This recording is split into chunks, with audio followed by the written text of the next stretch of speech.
बोलिए भक्तवत्सल भगवान की जय। तो महाराज चतुराई से काम नहीं बनता, काम बनता है धीरज से और भजन से।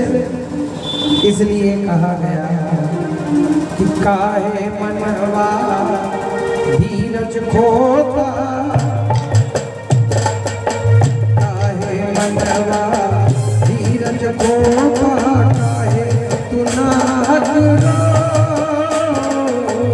काहे मनवा धीरज खोता, काहे तू नाथ रो।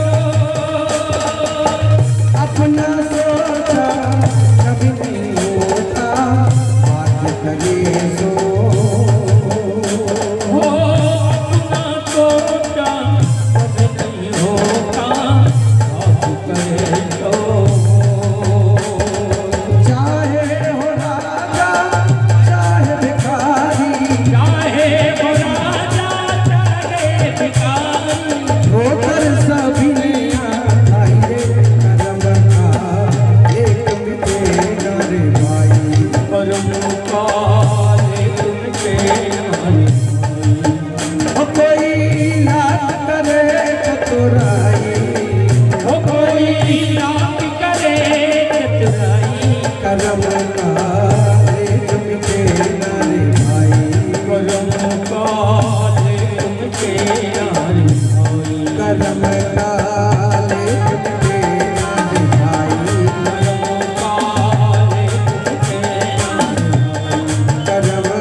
बनेगा तब भजन से बनेगा।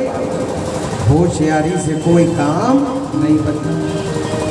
सम्रासुर का वध हुआ। बोलिए भक्तवत्सल भगवान की जय। देखिए हमारे सौभाग्य का विषय है, आज हमारी एक कथा में हमारी तीन कथा के यजमान पधारे हैं। तीन कथा और एक तो प्रथम कथा के यजमान अभी पधारते जा रहे हैं। हमारे सोनी जी, हमारी भाभी, जिनने इस कथा का प्रारंभ कराया, और बाबूजी तो बहुत अच्छे से जानते हो। अभी इसके पहले एक कथा हुई बखरी में, तो हमारी काकी जी भी यहाँ विराजमान है, इनको भी बहुत बहुत बहुत बहुत साधुवाद और वंदन। और कुछ दिन पहले पुरैना में एक कथा हुई, उनके यजमान भी यहाँ विराजमान है महाराज, उन्होंने भी भागवत सुनी तो वो भी विराजमान है। तो भगवान की कृपा के वक्ता एक और तीन कथा के श्रोता परीक्षित विराजमान। बोल भक्तवत्सल भगवान की जय। तो सम्रासुर का तो वध हुआ और प्रद्युम्न जी ने विवाह किया। तो विवाह करके जब अपने पिता के पास पहुंचे तो बेटा का तो एक ही विवाह हुआ, पिताजी के 16,108 विवाह हो चुके थे। परीक्षित जी ने सुखदेव जी से पूछा कि भगवान हमें 16,108 विवाह की कथा सुनना है। कहते हैं जो ये मंगल प्रसन्न कहता है और सुनता है उसका जीवन मंगल से भर जाता है। भगवान के 16,108 विवाह की कथा सुनने से जीवन मंगल से भर जाता है। पहला विवाह हुआ रुक्मिणी जी से, अब दूसरे विवाह की बारी आई। एक सत्रजित नाम के राजा थे, उन्होंने भगवान सूर्य की तपस्या करी और एक सुंदर मणि प्राप्त करी। वो मणि ऐसी है बाबूजी कि एक दिन में 2 क्विंटल सोना देती है। 2 क्विंटल सोना प्रतिदिन। और उसको जब हृदय में पहन के सत्रजित जी निकलते थे तो ऐसा लगता था धरती पे दूसरा सूर्य प्रकट हो गया। इस मणि की विशेषता, जिस जगह ये मणि होती थी न वहाँ काल पड़ता था, न कोई बीमारी होती थी, न दुर्भिक्ष होता था और गरीबी का तो प्रश्न ही नहीं। ऐसी सौभाग्य मणि एक दिन अपने हृदय में धारण करके भगवान श्री कृष्ण की सभा में पहुंचे। श्री कृष्ण जी ने पूछा कि भैया आपके घर में कौन कौन है राजन? बोले एक हमारी पत्नी, एक हमारा छोटा भाई प्रसून और एक हमारी पुत्री सत्यभामा। भगवान तो है ही मजा किया है। कहते कुल 3.5 सदस्य और 2 क्विंटल सोना रोज। इतने सोने का क्या करोगे? तो मणि कोषागार में जमा करा दो, जो सोना निकलेगा आम जनमानस की सेवा में लगेगा। बोले हम नहीं देते, आपकी संपत्ति ले जाओ। चले गए। कुछ दिन बाद उनके छोटे भाई प्रसून ने वो मणि गले में पहनी और जंगल में शिकार खेलने चले गए और सामना हो गया शेर से। शेर ने प्रसून को मार डाला। चमकती मणि को मुंह में दबाया जा रहे थे, सामने से आ रहे थे जामवंत जी। जामवंत जी ने शेर को मारा और मणि ले जाके अपनी कन्या को दे दी, जामवंती को। अब महल में मणि नहीं गई। सत्यजित ने बहुत दौड़ाई कराई, मणि नहीं मिली तो अपनी पत्नी से बोले, देवी हमें लगता है कि कन्हैया ने हमारी मणि चुरा ली। क्योंकि एक दिन वो मणि मांग रहे थे, लेकिन बात पक्की नहीं है, तुम किसी से कहना नहीं। और बस किसी देवी से ये कह दो कि देखो ये जो हम तुम्हें बात बता रहे ये तुम किसी से कहना बस नहीं। तो समझ लो वो कल दैनिक भास्कर में छप गई। महाराज रानी ने अपनी सखी को, सखी ने अपनी सखी को, सखी ने अपनी सखी को, और 2 दिन में पूरे नगर में धल्ला। भगवान श्री कृष्ण के कानों में बात पड़ी कि हमने मणि चुरा ला। अरे राम। गुरु जी को बुलाया, पत्र दिखवाया। गुरु जी बोले आपने चौथ का चंद्रमा देख लिया, इसलिए गड़बड़ हो रही है। बोले कलंक तो धोएंगे। गुप्तचरों से पता कराया, पता चला आखिरी बार प्रसून मणि पहन के गए थे। गए जहां मरे थे वहां से सिंह के पैरों के निशान। पीछा किया, आगे मरा पड़ा सिंह मिला और वहां से भालू के पैर के निशान। उसका पीछा किया तो एक गुफा में पहुंचे, और गुफा में पहुंचे तो क्या देखा? ये छोटी सी भालू पुत्री चमकदार मणि से खेल रही। जैसे ही लेने आगे बढ़े तो जामवंत जी सामने आ गए। 27 दिन युद्ध चला और भगवान ने ऐसा पछाड़ा कि जामवंत जी पस्त हो गए। कहने लगे ले राम जी अब हम आपकी शरण में हैं। जामवंत जी पहचान गए कि ये रघुवर ही हो सकते हैं जो हमको हराए, कृष्ण अवतार में आए हैं। आना कैसे हुआ? कहने लगे हम तो एक ही चीज के लिए आए, मणि। हमारे ऊपर कलंक लगा है तो ये मणि चाहिए। जामवंत जी बोले ये तो हो ही नहीं सकता। क्यों नहीं हो सकता? ये मणि हमने अपनी कन्या को दान कर दी, और पिता यदि कोई चीज कन्या को दे दे तो क्या दोबारा ले सकता है? नहीं ले सकता। तो क्या करें? कन्हैया जी बोले कुछ तो रास्ता निकालना ही पड़ेगा। बोले एक रास्ता है, क्या? हमारी पुत्री से विवाह कर लो, मणि हम दहेज में दिए दे रहे। अब मणि तो चाहिए ही थी, तो भगवान ने भालू पुत्री से विवाह किया। तो दूसरा विवाह किससे हो गया? जामवंती जी से। दहेज में मणि ली और लाके सत्यजित जी को दी। अब सत्यजित जी को लगा और पूरी घटना बताई कि ये हुआ था। सत्यजित जी को बड़ा खराब लगा। क्या खराब लगा? कि बताओ जिन्होंने सोने की नगरी बना ली उन्हीं के ऊपर हमने सोने की चोरी का आरोप लगा दिया। कलंक तो हमारे ऊपर आ गया। अब क्या करें? लेकिन सत्यजित जी बड़े विद्वान हैं, समझते हैं कि यदि भगवान से कोई संबंध जोड़ लिया जाए तो कहानी बदल जाएगी, सब क्षमा हो जाएगा। भगवान का सहारा यदि ले लिया जाए तो कलंक भी धुल के महाराज पुण्य में बदल जाएगा। तभी तो संत गाते हैं कि मेरा कोई न सहारा बिन तेरे, ओ मेरा कोई न सहारा बिन तेरे, यदुनाथ सवरिया मेरे, मेरा कोई न सहारा बिन तेरे, यदुनाथ सवरिया मेरे, ओ यदुनाथ सवरिया मेरे, यदुनाथ सवरिया मेरे, ओ यदुनाथ सवरिया मेरे, ओ यदुनाथ सवरिया मेरे, ओ मेरा कोई ना सहारा बिन तेरे, मेरा कोई ना सहारा बिन तेरे, यदुनाथ सवरिया मेरे, यदुनाथ सवरिया मेरे।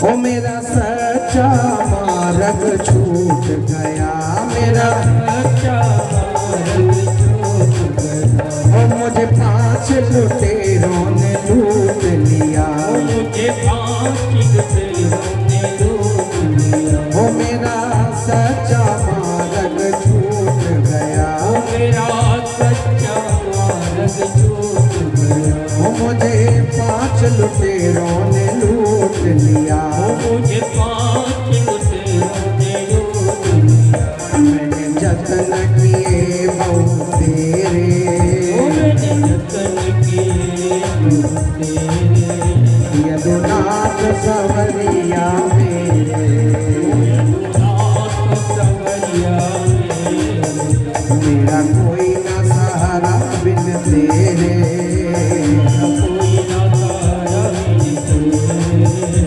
यदुनाथ सवरिया मेरे, यदुनाथ सवरिया मेरे।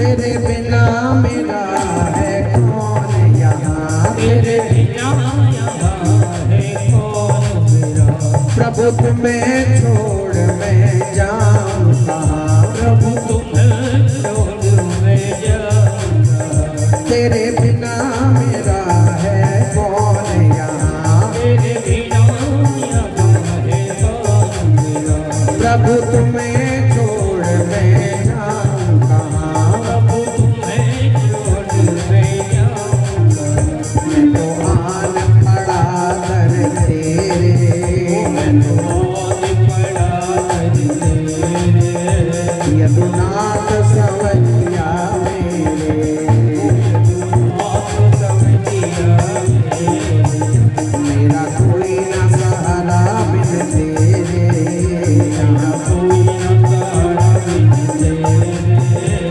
यदुनाथ सवरिया मेरे, यदुनाथ सवरिया मेरे, ओ यदुनाथ सवरिया मेरे, यदुनाथ सवरिया मेरे, यदुनाथ सवरिया मेरे।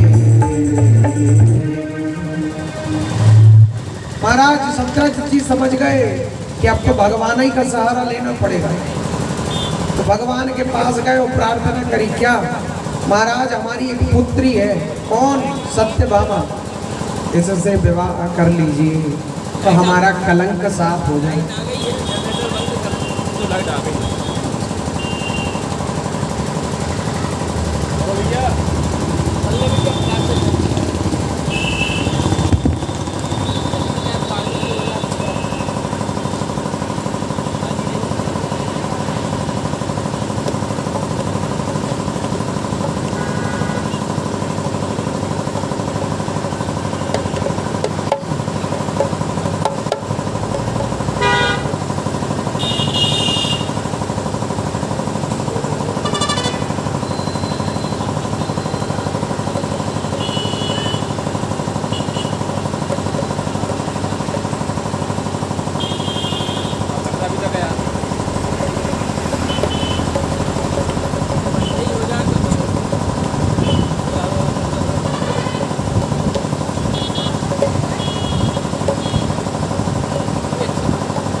बोलिए भक्तवत्सल भगवान की जय, बोलिए सच्चिदानंद भगवान की जय। आज कथा में बहुत विघ्न आ रहे हैं और कहते हैं भगवान का नाम ले लो तो सारे विघ्न दूर हो जाते हैं। पहले 2 मिनट में भगवान का नाम ले लें और भगवान से प्रार्थना करें कि महाराज आज इस विश्राम दिवस की कथा में अब कोई दूसरा विघ्न न आए। तो जय गोविंदा गोपाला मुरली मनोहर नंदला, जय गोविंदा मुरली मनोहर नंदला, जय गोविंदा गोपाला मुरली मनोहर नंदला,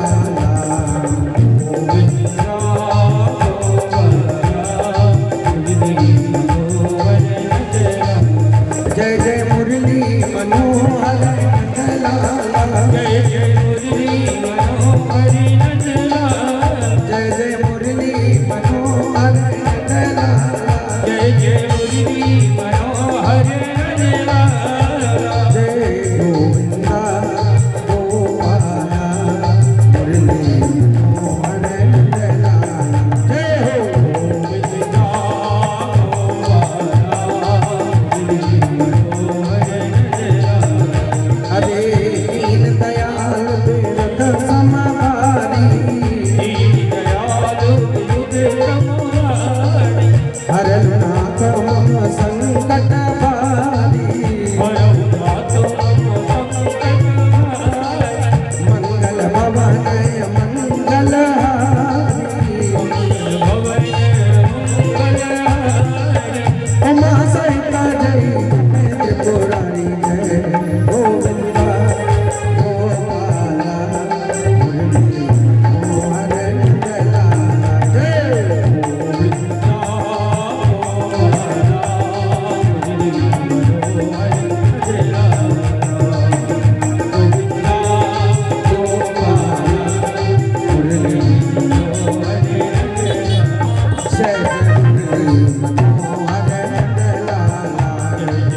तो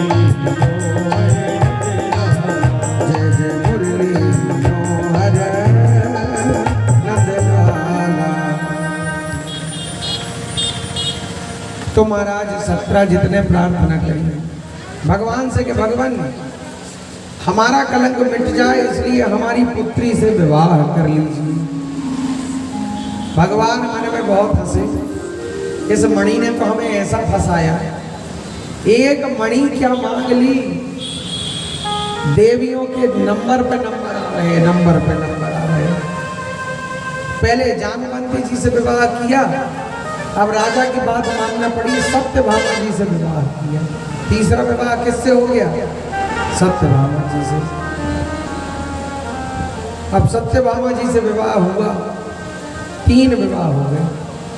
भगवान भक्त के बिना नहीं रह सकते, तो देवी से कहा कि बहुत दिन हो गए पांडवों से नहीं मिले, कहो तो मिला, आओ चले।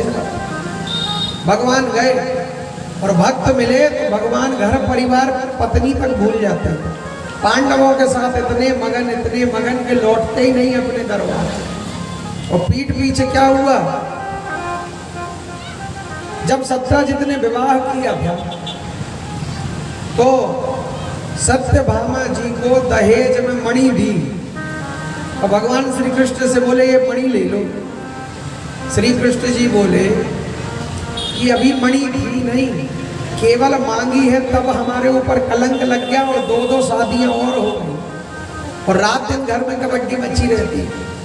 एक पत्नी में क्या हाल होता है सब जानते हैं, और 3 हो जाए तो क्या होगा। 4 मित्रों की शादी हुई, 4 दोस्तों की, एक ही सीजन में 8-8, 10-10, 15-15, 20-20 दिन से शादी हुई। अब एक ही सीजन में सब निपटे, तो सबने सोचा चलो साथ ही बाहर घूम आए, सब साथ ही बाहर घूमने गए। अब बाहर भी चले जाओ तो माताओं से खाना पीना कहाँ छूटता है। पति का तो प्रेम पेट ही से शुरू होता है। जैसे ही पहुंचे, देवी भूख लगी, बनन तो खाना, तो नदी किनारे गए थे घूमने सैर सपाटे के लिए, कुछ बनने लगा गक्कड़ भरता, तब तक मित्रों ने सोचा क्रिकेट खेलने। गेंद बल्ले का खेल शुरू हुआ। उसमें एक भोलेनाथ का भक्त था, बड़ा भोला वाला सीधा साधा। नियम तय हुआ कोई गेंद को पानी में नहीं मारेगा, बोले नहीं मारेंगे। और जब भोलेनाथ के भक्त की बारी आई तो गेंद इतनी जोर से मारी सीधी पानी में गई। बाकी के भक्त लोग बोले 3 सखा तुमने सारा खेल खराब कर दिया, अब जाओ गेंद लेके आओ। बोले भैया तैरते नहीं बनता, गेंद कहाँ से लाएंगे, हम कुछ नहीं जानते, तो लाना पड़ेगा। अब वो भी नदी के किनारे गया और भोलेनाथ को याद किया, हे भोलेनाथ जान पे बनाई, आ जाओ जल्दी, गेंद लेके आना। भोलेनाथ इतने सीधे सरल कि ये इतने बुलाने पे भी आ गए। कहो बच्चा क्या हुआ, हमारी गेंद चली गई पानी में, अभी ले आते। अंदर गए और काय की गेंद लेके निकले, सोने की गेंद। लियो बेटा तुम्हारी गेंद। वो बोला नहीं महाराज ये नहीं है हमारी। फिर अंदर गए तो प्लेटिनम की गेंद, सोने से भी महंगी, ये है, ये भी नहीं है। फिर गए हीरे की गेंद, ये है महाराज, ये भी नहीं है। अब गए चौथी बार तो उसकी गेंद ले आए, ये हाँ यही है। इतने प्रसन्न, कलयुग में इतना ईमानदार, एक के साथ 3 फ्री, तीनों ले लो। अब खाना पीना हुआ, बर्तन मांजने की बारी आई, माताओं के हिस्से फिर बर्तन पड़े। नदी किनारे गई, साफ कर रही थी। वही भोलेनाथ का जो भक्त है उसकी पत्नी ज्यादा ही किनारे चली गई, सख्त से फिसली और पानी के अंदर। भाभी जी पानी में, भाभी जी पानी में, भाभी जी पानी में। अरे राम राम। उसने अब भगवान से फिर बुलाया, हे महाराज गेंद के लिए ना आते तो ना आते, पत्नी के लिए तो आना ही पड़ेगा। सती से आपका वियोग हुआ, आपको पता कैसा लगता बिना पत्नी के। अब तो आई जाओ, आपकी बहू पानी में चली गई। और भोलेनाथ फिर से प्रसन्न प्रकट हो गए। कहो बच्चा क्या हुआ, आपकी बहू पानी में चली गई, अभी लिया थे। और अंदर गए और महाराज रंभा को लेकर निकले, और जैसा ही पूछा कि ये है तुम्हारी पत्नी?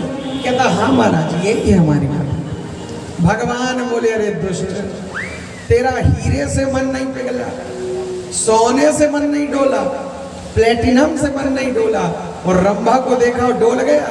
कहने लगे महाराज ये बात नहीं है। तो क्या बात है? क्या बात है दुष्ट बता।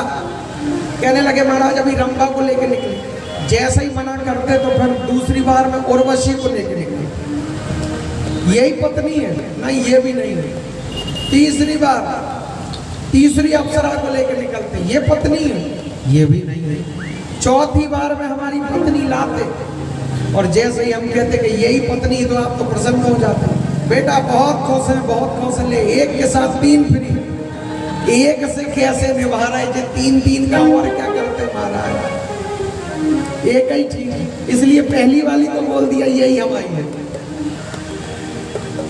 ये हाल आम इंसान के हैं, कन्हैया की तो 3-3 हो गई। क्या करें? सोचा कुछ दिन घूम आए, पांडवों के यहाँ गए, ऐसे मगन हुए कि लौटे नहीं। सत्यजित ने कहा था ये मणि ले लो, कहने लगे बिल्कुल नहीं लेंगे। जब से इस मणि की बात करी 3-3 शादी हो गई, पास में रहेगी तो लाइन लग जाएगी, आप ही रखो। बोले बेटी का धन थोड़ी खा सकते हैं। बोले बस ऐसा करो मणि आप रखो, 2 क्विंटल सोना हमारे दर पहुंचा देना। सत्यजित जी मान गए। कन्हैया गए और सुधनवा ने मणि के लिए सत्यजित जी का वध कर दिया और मणि चुरा के ले गया। अब सत्यभामा के पिता भगवान श्री कृष्ण के ससुर, जैसे ही उनकी हत्या हुई, सत्यभामा रथ पे बैठी और कहाँ गई? पांडवों के यहाँ। और कन्हैया बैठ के चौसर खेल रहे थे पांडवों के साथ, और बड़े प्रेम से ये मारा, ये मारा, ये मारा, और पीछे सत्यभामा जी खड़ी। बोले हाँ ये मारा, ये मारा, बहुत ऐसे ही खेलो। वहां आपके ससुर मर गए और यहाँ ये मारा, ये मारा। क्या हुआ ससुर को? अरे बोले किसी ने मणि चुरा ली और ससुर जी की हत्या कर दी। और जो कन्हैया ने ऐसा सुना कि ससुर जी नहीं रहे, उठे और सत्यभामा जी से लिपटे और इतने रोए कि पूरा पल्लू गीला कर दिया। और सत्यभामा जी के पीछे अर्जुन खड़े कहने लगे महाराज क्या हो रहा है? बोले पत्नी को प्रसन्न करने के नुस्खे बता रहे तुम्हें। यदि पति के रोने से पत्नी प्रसन्न रहे तो कभी कभी रो भी लेना चाहिए। देखो ऐसे प्रसन्न करना पड़ता है। भगवान इतने रोए, सत्यभामा जी को ठंडक मिल गई। हाँ हाँ हाँ बहुत प्रेम करते हैं हमसे भी और पापा जी से भी। लिया सत्यभामा जी, गए धुड़ाई करी, सुधनवा मिला, दंड दिया, उसके पास तो मणि मिली नहीं। पता चला अक्रूर जी के पास, अक्रूर जी के पास मणि। उनको दंड इसलिए नहीं दिया कि मणि से जो सोना आ रहा था तीर्थ क्षेत्र में ब्राह्मण संत और गौओं को दान कर रहे थे, इसलिए उनको छोड़ दिया। कहा रोज पूजा करो और 2 क्विंटल सोना हमारे पास भिजवाते जाना, मणि तो वहीं रखो। मणि अक्रूर जी को दे दी तो 2 क्विंटल सोना वसूल करने लगे। सत्यभामा जी से कहा आप प्रसन्न हो? हाँ अब खुश है। तो जाए पांडवों से मिलाए? बोले अच्छा जाओ मिलाओ। फिर चले पांडवों के यहाँ। अर्जुन जी के साथ एक दिन घूमने का प्लान बनाया। यमुना जी के किनारे, जंगल किनारे किनारे घूम रहे थे।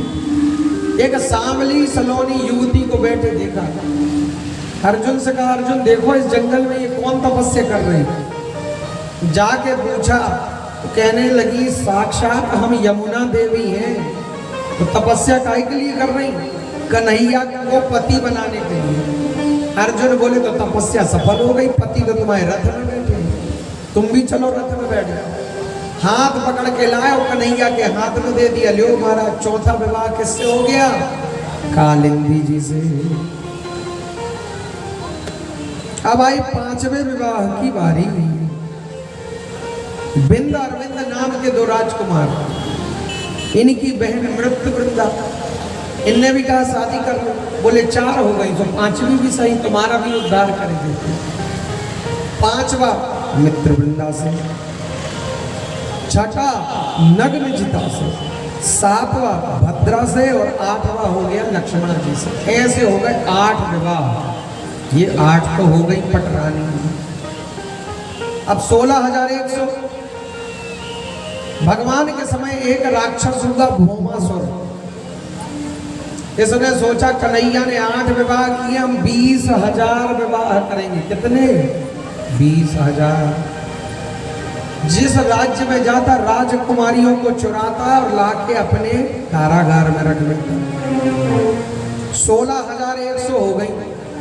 देवताओं ने भगवान से प्रार्थना करी, महाराज ये तो बड़ा उद्दंड हो गया। बोले करते व्यवस्था।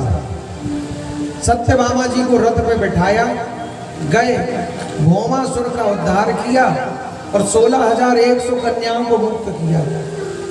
कहा अपने अपने घर जाओ, हम व्यवस्था किए देते हैं। बोले महाराज बोल भक्तवत्सल भगवान की जय। घर में स्वीकार कौन करेगा? राक्षस के यहाँ से रह के आई है, शादी कोई करेगा नहीं और क्षत्रिय माँ बाप रखेंगे नहीं। अब तो हम सब मरे ही नहीं। भगवान बोले एक रास्ता और है। क्या? मरने से अच्छा शादी कर लो। अरे तो दूल्हा तो मिले। कन्हैया बोले ये खड़ा सामने। सब प्रसन्न हो गई। एक मुहूर्त में सबसे 16,100 से विवाह पूरा हो गया। 8 पहले और 16,100 कितनी हो गई? 16,108। इसलिए रुक्मणी जी ने पूछा कि महाराज एक बात बताओ, जब सांवले हो तब 16,108 विवाह किए, गोरे होते तो क्या करते? तो इस सांवले रंग में क्या रहस्य छिपा है? तो कहने लगी जरा इतना बता दे काला, तेरा रंग काला क्यों? जरा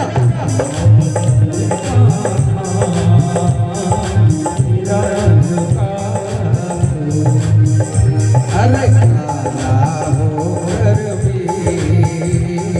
जग से निराला क्यों? अरे काला होकर भी जग से निराला क्यों? बता दे काला तेरा रंग काला।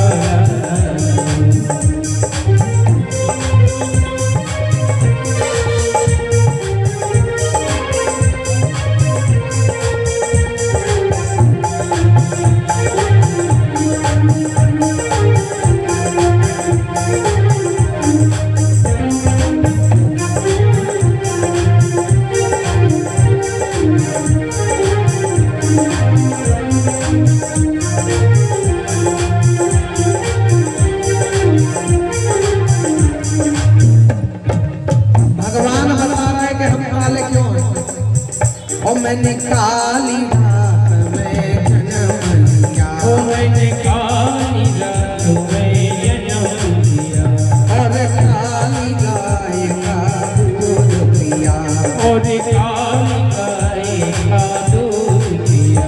मैंने काली रात में जन्म लिया, मैंने काली रात में जन्म लिया, और काली गाय का दूध पिया, और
कजरा लगाती है, सखी नैनों में कजरा लगाती है, और नैनों में मुझको बसाती है, और नैनों में मुझको बसाती है, ओ सखी नैनों में कजरा लगाती है, ओ सखी नैनों में कजरा लगाती है, और नैनों में मुझको बसाती है, और नैनों में मुझको बसाती है।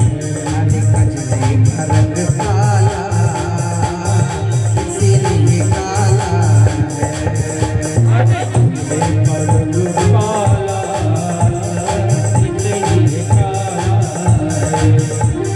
काला होकर भी जग से निराला है।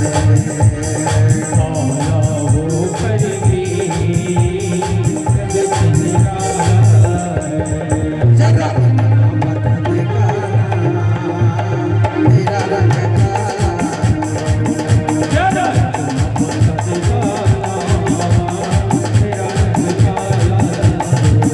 अरे तेरा रंग काला, तेरा रंग काला, तेरा रंग काला।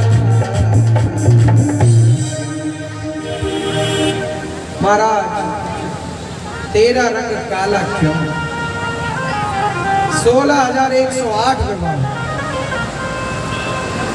इनमें रुक्मणी जी ऐसी हैं, रुक्मणी जी ऐसी हैं कि इनको कभी क्रोध आता ही नहीं है, कभी क्रोध नहीं है। और सत्यभामा जी ऐसी हैं कि महाराज इनकी तो नाक पे गुस्सा ही रखा रहता है। क्यों रखा रहता गुस्सा? 2 क्विंटल सोना इनके पिताजी की मणि के पास से आता है। रोज 2 क्विंटल दहेज जिस देवी के घर से आएगा वो क्या सीधी सादी रहेगी? नाक ही फुला के रहेगी कि नहीं रहेगी? और कन्हैया भी जानता कि महाराज 2 क्विंटल रोज आ रहा तो बहुत मना पता के रखते हैं सत्यभामा। छोटी मोटे सोने जिनके पास हो जाते, संपत्ति हो जाती, वो तो धरती पे पैर नहीं रखते। और जिनको 2 क्विंटल सोना रोज, वो कहाँ धरती पे पैर रखे। एक व्यक्ति की बाबूजी शादी हुई और अभी शादी हुई नहीं, लगन बस हुई, और ससुर साहब ने थोड़ी सी मोटी एक सोने की अंगूठी दे दी, और बस जो सोने की अंगूठी मिली तो अब सबको अपनी अंगूठी ही दिखाते फिरे। लेकिन बोले कैसे? तो जब भी किसी से कोई काम बोले तो अपनी वही सोने की अंगूठी दिखा के, भैया वो पानी देना जरा, और ये प्रसाद यहाँ से अलग करो जरा, और ये काम ऐसा करो जरा। तो बस वही सोने की अंगूठी और वही उंगली, जहां जाए वही काम। एक दिन गए मिठाई लेने, एक पंडित जी की दुकान थी, पंडित जी की दुकान खूब चलती थी और मिठाइयों का भंडार, और पंडित जी भी मोटे ताजे, बढ़िया साल ओढ़े बैठे थे। तो बस मिठाई की दुकान में गए, वो पंडित जी से बोले, पंडित जी, हाँ बोले, ये मिठाई किस भाव की, ये मिठाई किस भाव की, और ये मिठाई किस भाव की? पंडित जी समझ गए मिठाई मिठाई नहीं लेना, इनको बीमारी दूसरी है, इसकी बीमारी है। तो पंडित जी भी पंडित जी आई थे, ये मोटे मोटे सोने के बाजूबंद पहने थे दोनों हाथों में। तो उनने भी अपना चद्दर ऊपर किया, शॉल ऊपर किया, और कहने लगे ऐसे दिखा के, ले जाओ सब एक ही भाव की है, ले जाओ सब एक ही भाव की, ले जाओ सब एक ही भाव की। तो महाराज जिनको थोड़ा मोड़ा सोना मिल जाता वो धरती पे नहीं रहते। 2 क्विंटल सोना, सत्यभामा जी काय को सीधी चले, भगवान खूब मनाते पताते। आज भगवान को सूझा, देखे रुक्मणी जी को यदि क्रोध आएगा तो कैसी लगेगी। तो आज रुक्मणी जी को परेशान करने की ठान ली। अंतःपुर में गए और उदास मुख बैठ गए, और रुक्मणी जी ने पहली बार कन्हैया को उदास देखा तो कहने लगी, महाराज कोई गलती हो गई हमसे, उदास काहे हो? भगवान बोले, गलती? अरे गलती पे गलती, गलती पे गलती, गलती पे गलती। अरे तो क्या गलती? अरे पहली गलती तो यही कि तुमने सब राजकुमारों को छोड़ के हमसे विवाह कर दिया। कितनी लंबी लाइन लगी थी तुम्हारे लिए, वो शिशुपाल सबसे आगे खड़ा था और तुमने हमसे विवाह कर लिया। क्यों कर लिया? तुम सोचती होगी कि हम बड़े वीर हैं, लेकिन तुम धोखा खा गई, गलती हो गई तुमसे। वीर वीर कुछ नहीं है, वीर होते तो हमको लोग रणछोड़ दास राय काय को कहते। देखा गुस्सा आई कि नहीं? अभी नहीं आई, तो सोचा थोड़ा और भरे। कहने लगे तुमने सोचा होगा कि कोई अच्छा खानदान होगा हमारा, इसलिए विवाह कर रहे। अरे काय का खानदान? कोई कहता देवकी नंदन, कोई कहता यशोदा नंदन, न इधर के न उधर के, न घर के न घाट के। खानदान कोई पक्का नहीं हो, तुमने शादी कर ली। गलती हुई कि नहीं? देखा गुस्सा आई कि नहीं? अभी नहीं आई। तीसरी बार बोले। क्या बोले? कहने लगे तुमने सोचा होगा कि हम बड़े सुंदर हैं, इसलिए विवाह कर रहे। अरे काय के सुंदर? मैया हमको जन्म से कलुआ कलुआ कलुआ कलुआ कहती रही और हैं भी काले। काय के सुंदर? देखा गुस्सा आई? अभी भी गुस्सा नहीं आई। अब सोचा लगता मीटर फुल करना ही पड़ेगा। क्या बोले? तुमने सुना होगा बड़ाई करते लोग, हमारी बड़ाई कोई नहीं करता। वो जो मंदिर के बाहर बेचारे जिन्हें कोई काम नहीं रहता, भिख मंगे बैठे ना, वही हमारी बड़ाई करते हैं। और अभी कुछ गया नहीं है, शिशुपाल तैयार बैठा है। तुम हाँ बस कहो। वो तो अब भी इतना कहा और रुक्मणी जी पसीने पसीने हुई, बेहोश हो गई। और हो भी क्यों ना, एक पुत्री 10 पुत्र हो चुके, तब भगवान श्री कृष्ण ऐसी बात कह रहे हैं कि तुम हाँ बस कहो। शिशुपाल अब भी बेहोश। भगवान चतुर्भुज रूप धारण करके प्रकट हो गए। 2 हाथ में रुक्मणी जी को उठा लिया, एक हाथ से पीतांबर से उनका पसीना पोंछे, एक हाथ से पंखा करें और जल छोड़े, पंखा करें और जल छोड़े। रुक्मणी जी को होश आया, कहने लगे देवी माफ कर दो, आज पता नहीं हमको क्या विनोद सूझ गया। तुम तो जानती हो हमारा स्वभाव विनोदी। सोचा देखें रुक्मणी जी को क्रोध आएगा तो कैसी लगेंगी। बस इतने में बात बिगड़ गई, लेकिन क्षमा कर दो। अब रुक्मणी जी बोली महाराज गलत तो आपने नहीं कहा, भले मजाक में कहा, लेकिन कहा सही। क्यों? कहा आप वीर और परात्पर पुरुष और कहा हम अबला नारी। हमसे विवाह किया आपने, गलती तो की हमने कि आपको फंसा दिया। दूसरा, आप कहते आपका कोई खानदान नहीं। अरे जो खुद सारे जगत का माता पिता हो उसका क्या खानदान होगा? तो गलती तो हमने की ना कि आपको विवश किया अपने से विवाह करने के लिए। फिर आप बोले कि काले हो, काले में 16,108 की लाइन लगी है, वो गोरे होते तो पता नहीं क्या करते। तो गलती करी कि नहीं? आपको फंसा लिया हमने। लेकिन एक बात आपने बहुत गलत कही। क्या गलत थी? आपने कहा कि मंदिर के बाहर जो भिखमंगे बैठे रहते हैं वो ही बड़ाई करते हैं। कहने लगे बस इतनी बात आपने गलत कही, वो भिखमंगे नहीं है, संसार के सबसे बड़े धनी मानी तो वो ही लोग। क्योंकि जिसने जीवन में भगवत भजन भगवान के नाम का अकाउंट बढ़ा लिया है, धनी तो वो ही है। पैसा कितना भी कमाओगे सब छूट जाएगा, साथ में जाएगा तो केवल नाम जाएगा। इसलिए संत गाते हैं क्या कि छोड़ कर संसार जब तू जाएगा, कोई न साथी तेरा साथ निभाएगा। छोड़ के अब संसार तुम जाएगा, कोई साथी तेरा साथ निभाएगा। छोड़ कर संसार जब तू जाएगा, कोई न साथी तेरा साथ निभाएगा। छोड़ के तो संसार तुम जाएगा, कोई साथी तेरा साथ निभाएगा।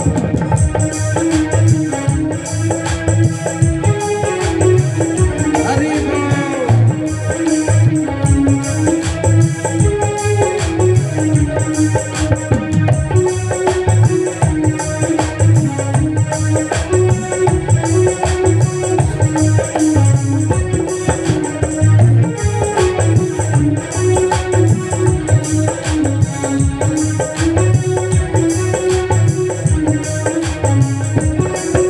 कर प्रभु का भजन किया ना, सत्संग किया ना 2 घड़ियां। कर प्रभु का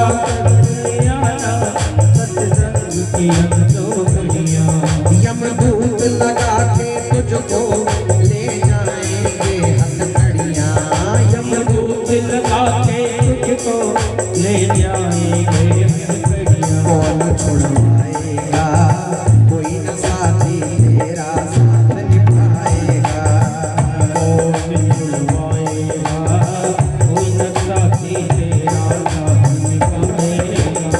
छोड़कर संसार जब तू जाएगा, कोई न साथी तेरा साथ निभाएगा।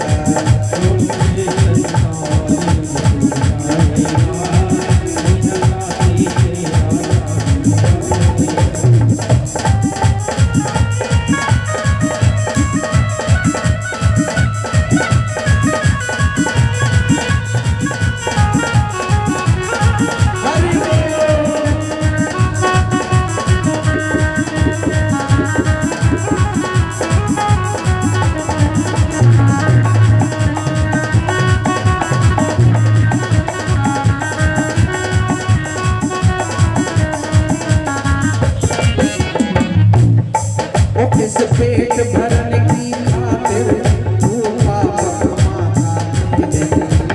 पेट भरने की खातिर तू पाप कमाता चले। इस पेट भरने की खातिर तू पाप कमाता नित दिन। इस पेट भरने की खातिर तू पाप कमाता चले। शमशान में लकड़ी रख के तेरे आग लगेगी। शमशान में लकड़ी रख के तेरे आग लगेगी। खाक हो जाएगा, कोई न साथी तेरा साथ निभाएगा। हाथ हो जाएगा,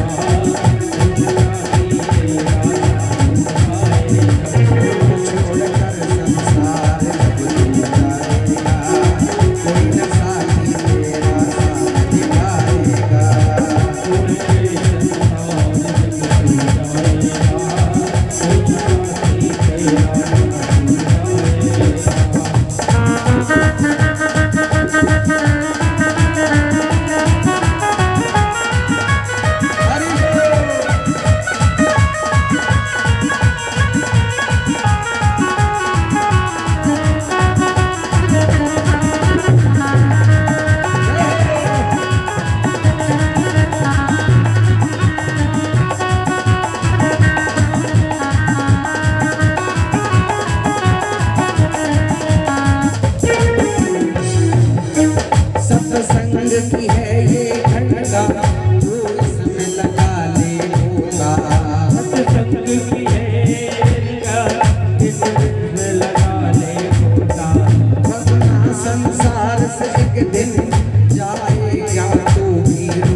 हो, इस संसार में सबसे बड़ा धनी मानी वही है जिसके पास भगवान के नाम की संख्या ज्यादा है, पैसा नहीं।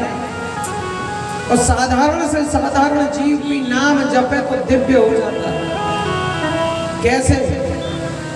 नाम की महिमा एक संत सुना रहे थे महाराज कि एक बिल्कुल अंगूठा छाप बिना पढ़ा लिखा गरीब के साथ किसी कथा में गया और गुरुजी से सुन लिया कि जिसने नाम मंत्र की दीक्षा ले ली उसका जीवन देखा।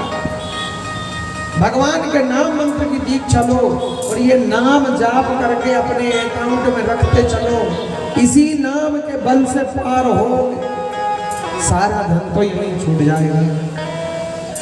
गया गुरुजी के पास, गुरुजी हमें भी नाम मंत्र की दीक्षा दे दो।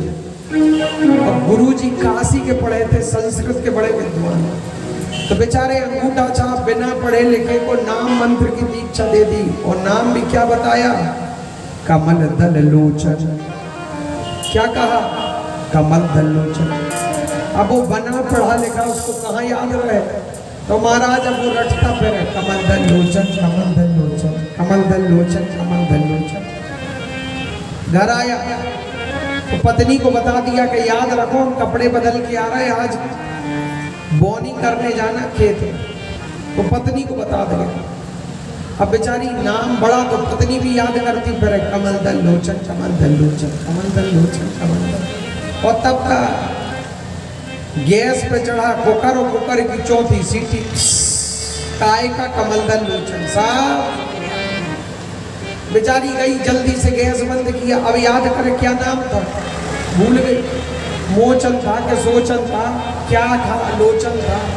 इतने में पति आए, देवी क्या नाम था? अब सुबह सुबह कौन झंझट करे कि बोल गए कि नाम भूल गए।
डाल दिया उसने, सिलेंडर में डाल दिया, सिलेंडर में डाल दिया पूरा।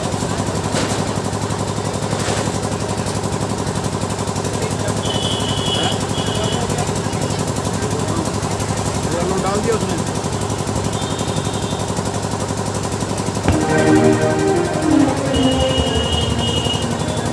बोलिए भक्तवत्सल भगवान की।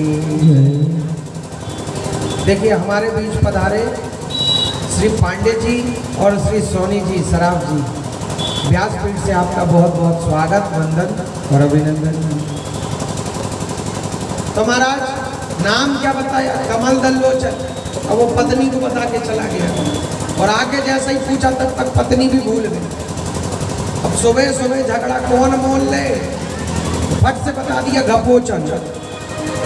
क्या बता दिया? घपोचन। और वो इतना प्रेमी जपने लगा घपोचन घपोचन घपोचन घपोचन। जैसे आप लोग प्रसन्न हो गए, बैकुंठ में बैठे भगवान नारायण को भी हंसी आ गई। और लक्ष्मी जी ने जैसे ही देखा कि भगवान बड़ी जोर से हंसे तो पूछा, महाराज क्यों हंसे? कहने लगे, हमारे शास्त्रों में इतने नाम लिखे हैं, इतने नाम लिखे कि क्या बताएं, लाखों। लेकिन एक भक्त ऐसा हुआ उसको सब नाम कम पड़ गए, उसने नया नाम रख लिया। तो बोले, महाराज कौन सा नाम जिससे आप ऐसे प्रसन्न हो गए? हम भी आज से वही नाम लेंगे। अब कौन पति चाहता कि उसकी पत्नी उसको घपोचन चाहे? भगवान बोले, हम नाम नहीं बता रहे, वो तो बताना ही पड़ेगा। आप नहीं बताओगे तो हम आपके भक्त से पूछेंगे। अरे बोले, तुम पूछ नहीं पाओगी, पूछने के पहले वो पहचान जाएगा तुमको। अरे महाराज, कई आए और कई चले गए, ऐसे कहाँ पहचान पाते हैं? ऐसा रूप बदल के जाएंगे कि पहचान नहीं पाएगा। या तो आप नाम बताओ या उस भक्त का पता बताओ।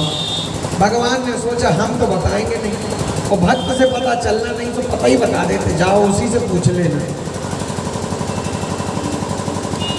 पता लेके चली, रूप बदल लिया लक्ष्मी जी ने।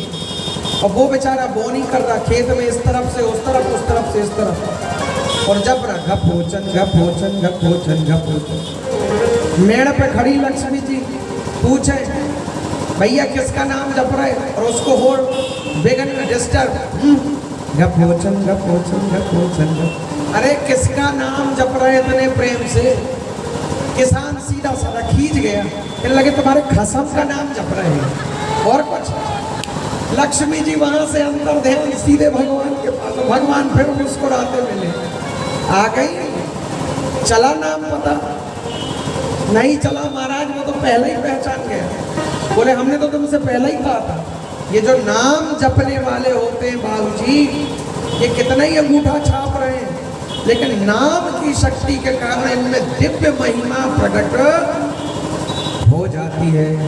इसीलिए तो संत गाते हैं, प्राण धन मेरे बांके बिहारी, प्राण धन मेरे, प्राण धन मेरे बांके बिहारी,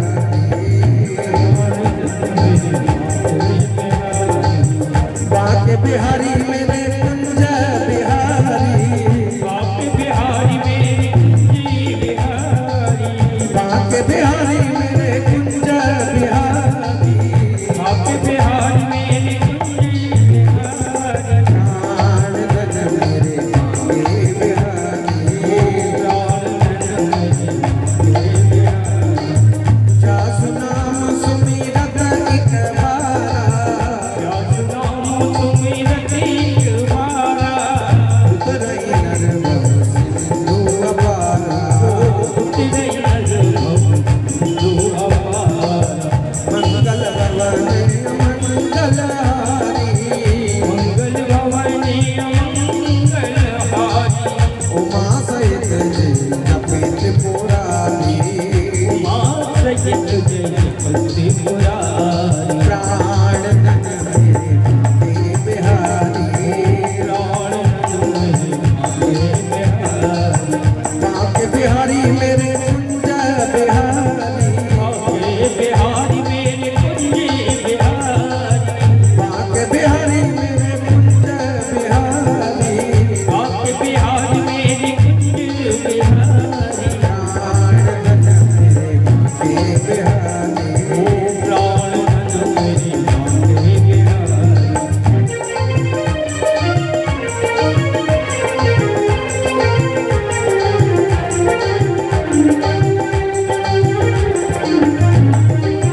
हरि कलियुग केवल नाम आधार, ओ कलियुग केवल नाम आधार, सुमरि सुमरि नर उतरई पारा, ओ सुमरि सुमरि नर उतरई पारा, कहाँ लगी नाम बड़ाई, ओ कब कहाँ लगी नाम बड़ाई, राम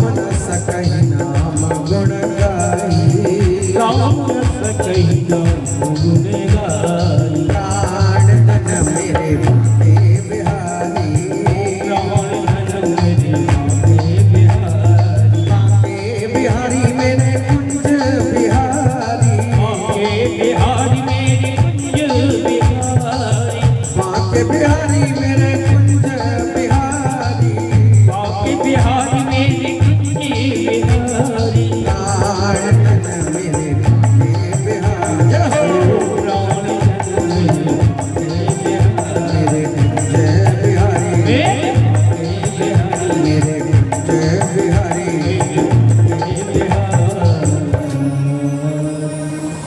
महाराज नाम की ऐसी महिमा, इसी नाम के बल से पांडवों ने महाराज महाभारत युद्ध जीत लिया। इसी नाम के बल से इस त्रिलोकी की पृथ्वी के सम्राट हुए। इसी नाम के बल से भगवान की कृपा से जरासंध का वध किया। इसी नाम के बल से वनवास और अज्ञातवास पार किया। और इसी नाम के बल से अंत में भगवान के धाम पहुंच गए। राजा किसको बनाया? परीक्षित जी को। परीक्षित जी को श्राप लगा और उस श्राप की निवृत्ति कराने के लिए सुखदेव जी कथा सुनाने आए। सुखदेव जी ने 7वें दिन की कथा को पहले दिन की कथा में जोड़ दिया। क्या बोले? जीवन में यदि कुछ है अपनाने योग्य तो वो है भगवान का नाम। कैसे? जैसे सुदामा जी ने अपना लिया। कहने लगे महाराज ये सुदामा जी कौन है? बोले भगवान के अभिन्न परम मित्र। बचपन में भगवान के साथ शिक्षा अध्ययन करते थे और महाराज इतने विरक्त, इतने प्रशांत आत्मा कि 1 रुपए का भी धन संग्रह नहीं किया। दान में जो आ जाता बाबूजी उसी से जीवन यापन करते। लेकिन कथाओं में सुदामा जी को भिखारी जैसे बना के घुमाया जाता। सुदामा जी भिखारी बिल्कुल नहीं थे। वो तो त्रिलोकी नाथ को भिक्षा देने वाले समर्थ संत थे, जिनके कारण भगवान श्री कृष्ण द्वारिकाधीश बन सके। ऐसे समर्थ संत सब लोग जानते हैं कि बचपन में सुदामा जी ने भगवान श्री कृष्ण के हिस्से के चने खा लिए, इसलिए दरिद्र हो गए। और इसीलिए गाया भी जाता है। क्या गाते हैं? अरे कृष्ण सुदामा के बचपन की बात है, कृष्ण सुदामा के बचपन की बात है। पहली मुलाकात है जी, कैसी मुलाकात है। कृष्ण सुदामा के बचपन की बात है, कृष्ण सुदामा के बचपन की बात है। पहली मुलाकात है जी, पहली मुलाकात है। कैसी मुलाकात है जी, कैसी मुलाकात है।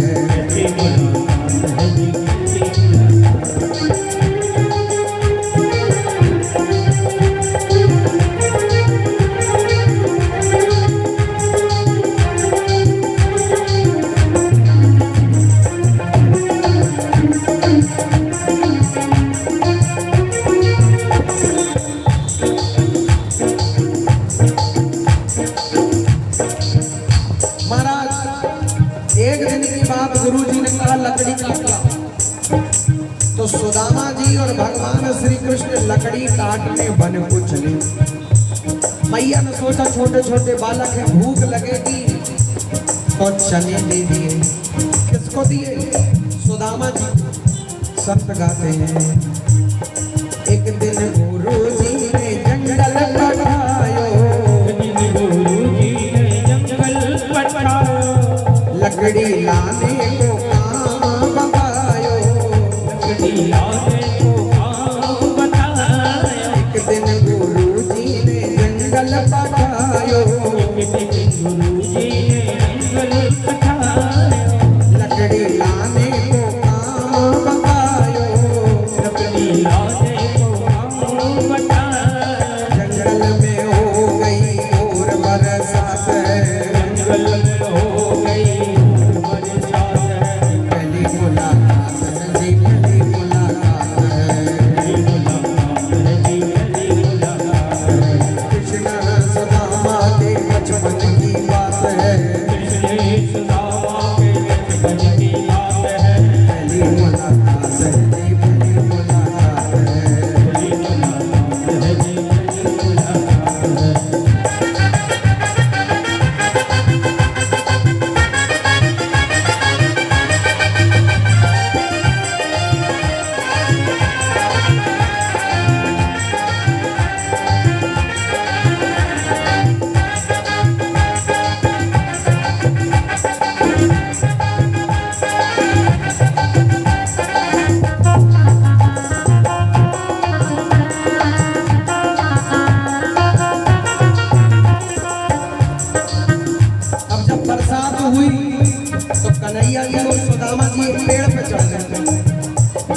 सुदामा जी को भूख लगी, वर्षा से बचने को वृक्षों पे छाए,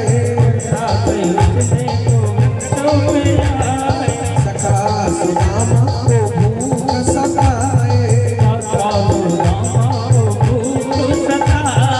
वर्षा से बचने को वृक्षों पे छाए,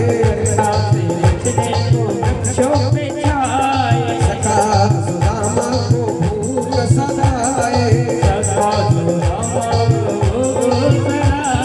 चुपके से गुरु माँ के दिए चने खाते हैं, पहली मुलाकात है जी, पहली मुलाकात है,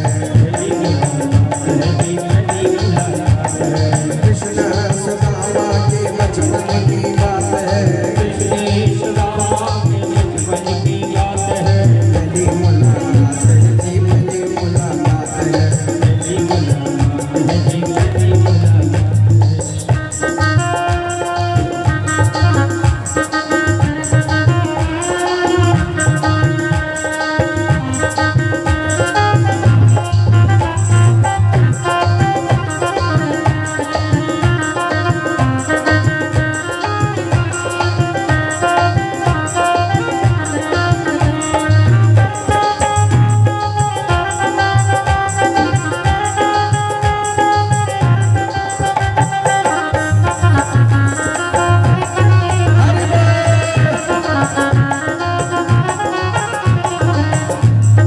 अब महाराज सुदामा जी को लगी भूख, तो धीरे धीरे से वो चने खाने लगे।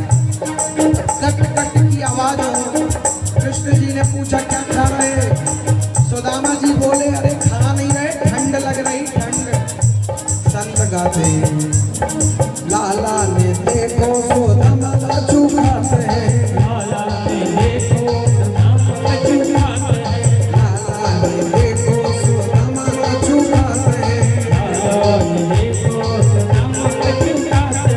पूछे सुदामा से कहीं नहीं जाते हैं, जल्दी में बोले के दांत खटखटाते हैं, पहली मुलाकात है जी, पहली मुलाकात है, हाँ पहली मुलाकात है जी, पहली मुलाकात है, कृष्ण सुदामा के बचपन की बात है, पहली मुलाकात है जी, पहली मुलाकात है, पहली मुलाकात है जी,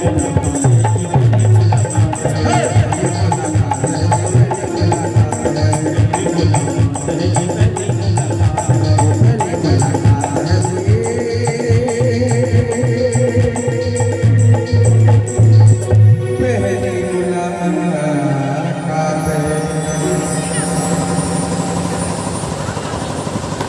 देखिए अब सुदामा जी का चरित्र शुरू हो रहा है, इसलिए शांति से 15 मिनट दे दीजिए हमको बस।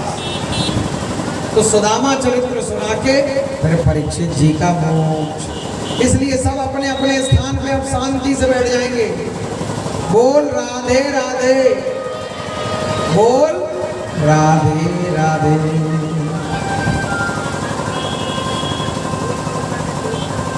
तो महाराज सुदामा जी भगवान को द्वारिकाधीश बनाने वाले हैं। सुदामा जी जब सुदामा जी और कृष्ण जी वन को जाने लगे तो मैया ने चने दिए।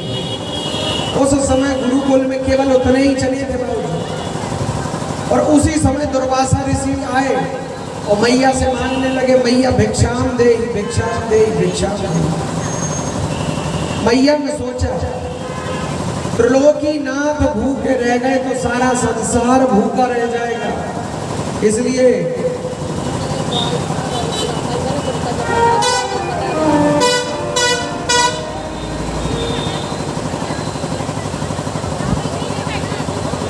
जब द्वारपाल जी को और सुदामा जी को बुलाना होगा तो हम इशारा कर देंगे।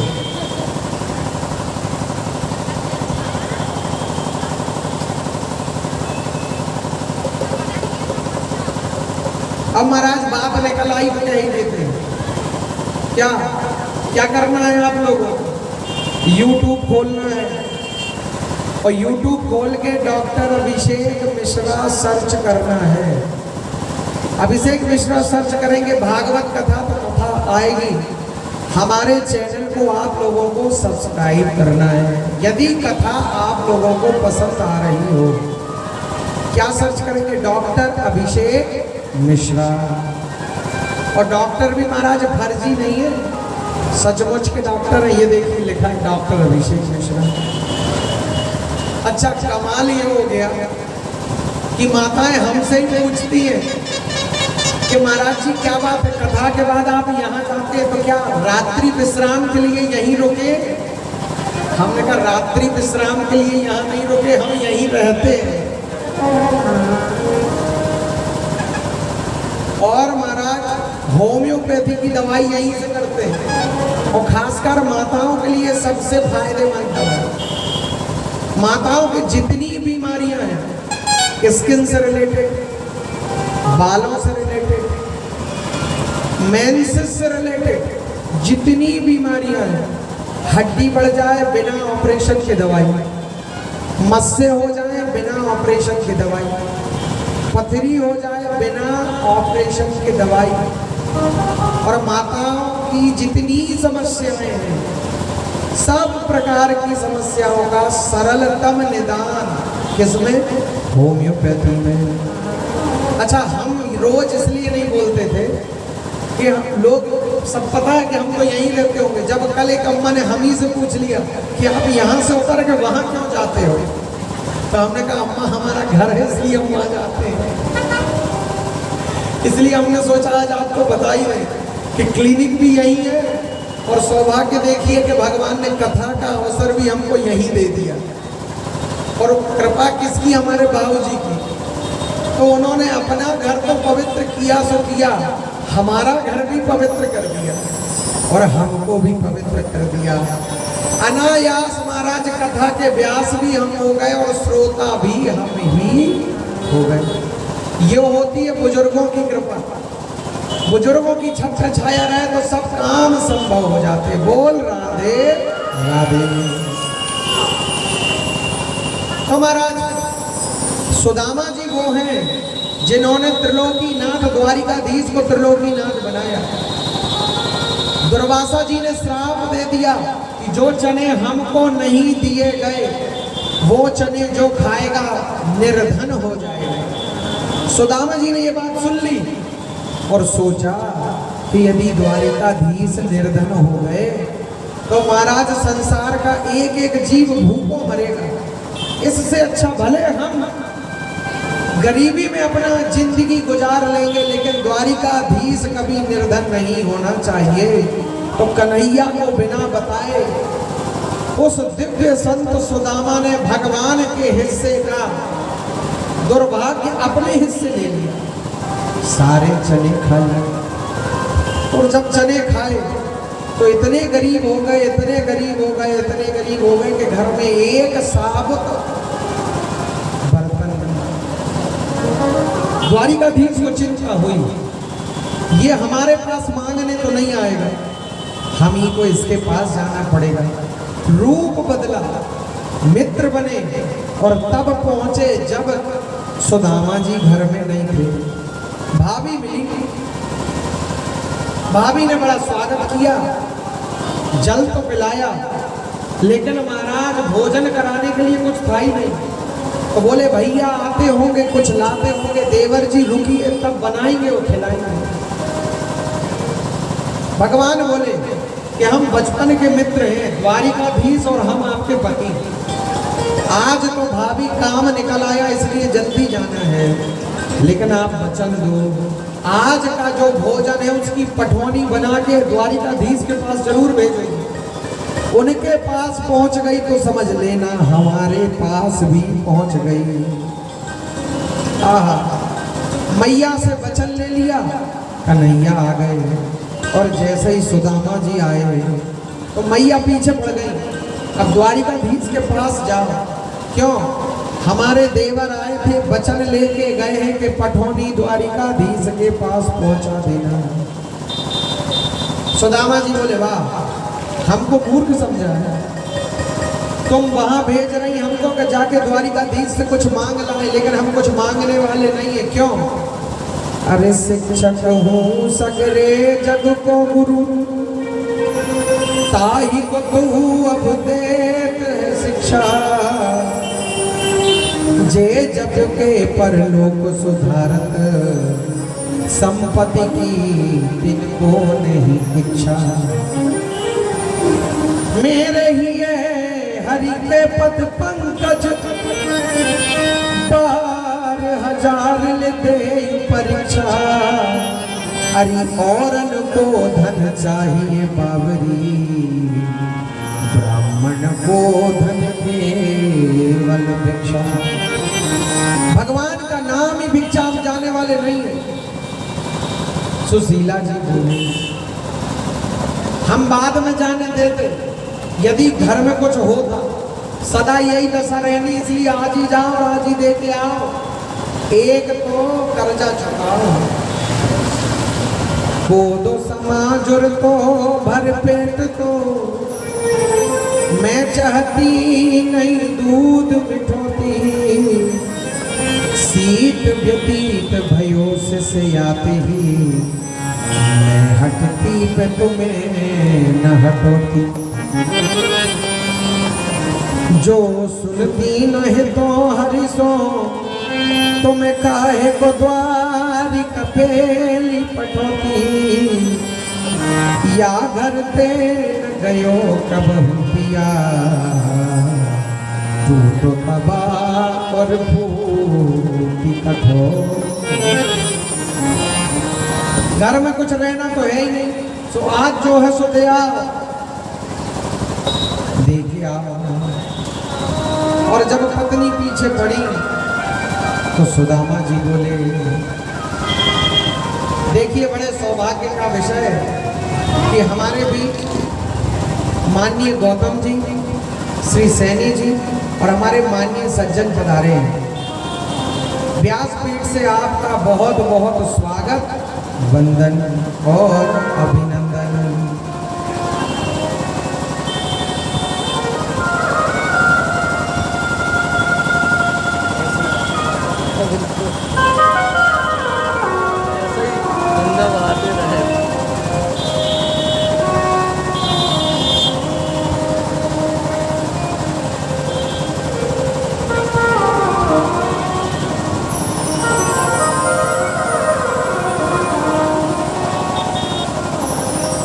सुदामा जी बोले, देवी जाना तो हम भी चाहते हैं, लेकिन जाते क्यों नहीं? कहते हैं मित्र के घर और गुरु के घर और भगवान के घर कभी खाली हाथ नहीं जाया जाता। तुम जो दोगी वो तो ठीक है, लेकिन जिन द्वारिकाधीश के यहाँ जाना है, व्यासपीठ से आपका बहुत बहुत स्वागत, वंदन, अभिनंदन। जिन द्वारिकाधीश के यहाँ जाना, वहाँ ब्रह्मा जी शंकर जी लाइन लगाए खड़े, हमको पूछेगा कौन? और तुम्हारी पठौनी को कौन दे देगा? लेकिन मैया नहीं मानी, जाना पड़ेगा, जाना पड़ेगा, जाना पड़ेगा। चलो ठीक है, जाते। मैया गई, 5 घर से 5 मूर्ति भिक्षा ले आई। एक कपड़ा साबुत नहीं, 5 जगह से सिले हुए कपड़े में 5 मुट्ठी अन्न रखा और सुदामा जी को दिया। अब सुदामा जी महाराज धीरे धीरे धीरे धीरे धीरे धीरे द्वारिकाधीश की नगरी पहुंचे। नगरी पहुंचे, द्वारपालों से मुलाकात हुई और द्वारपालों से कहा, भैया हम कन्हैया के बचपन के मित्र हैं, जाके उनसे कहो कि उनके मित्र सुदामा आए हैं। क्या बोले? अरे द्वारपालो कन्हैया से कह दो, अरे द्वारपालो कन्हैया से कह दो, दर पे सुदामा करीबा गया है, दर पे सुदामा करीबा गया है। भटकते भटकते न जाने कहाँ से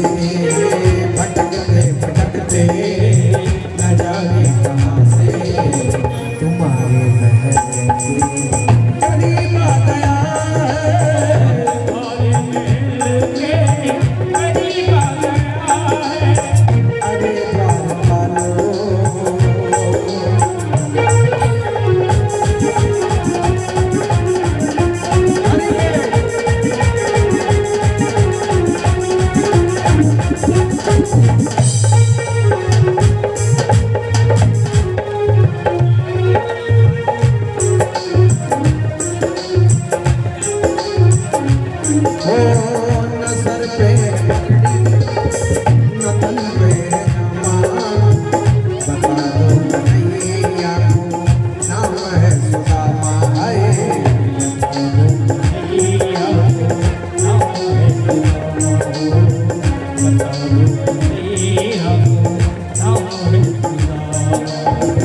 न सर पे है पगड़ी न तन पे है अमान, बता दो कन्हैया को नाम है सुदामा हो।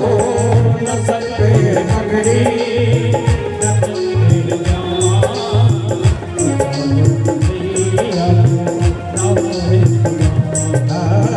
बता दो कन्हैया को नाम है सुदामा। एक बार मोहन से जाकर के कह दो, एक बार ये मिलने सखा बद नसीब आ गया है, ये मिलने सखा बद नसीब आ गया है। अरे द्वार वालो कन्हैया से कह दो, अरे द्वार वालो कन्हैया के दर पे सुदामा गरीब आ गया है, के दर पे सुदामा गरीब आ गया।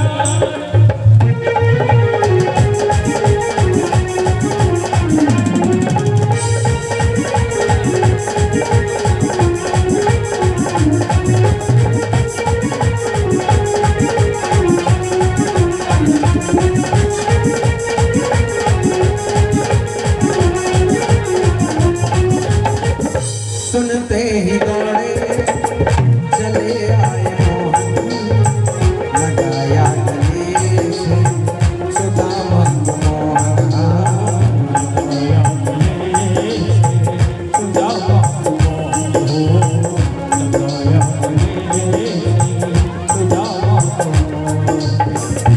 सुनते ही दौड़े चले आए मोहन, लगाया गले से सुदामा को मोहन।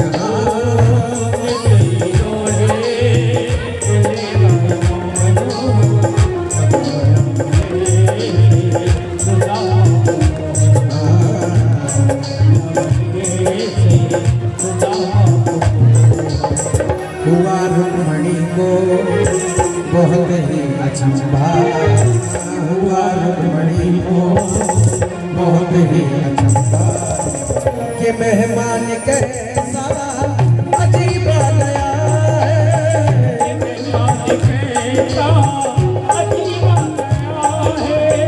अरे द्वार वालो कन्हैया से कह दो, अरे द्वार वालो कन्हैया से कह दो, कि दर पे सुदामा गरीब आ गया है, दर पे सुदामा गरीब आ गया है।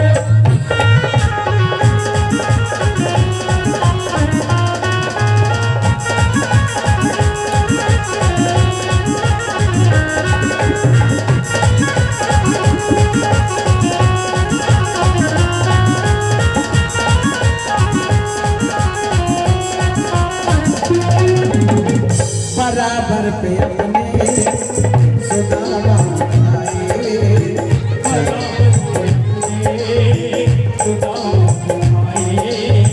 चरण आंसुओं से श्याम ने धुलाए।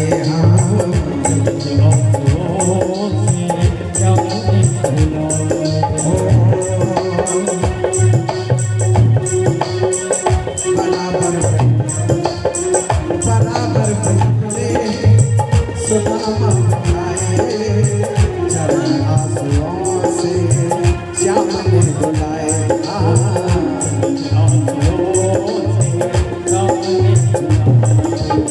हुआ रुक्मणी को बहुत ही अचंभा, न घबराओ प्यारे जरा तुम सुदामा, खुशी का समा फिर गरीब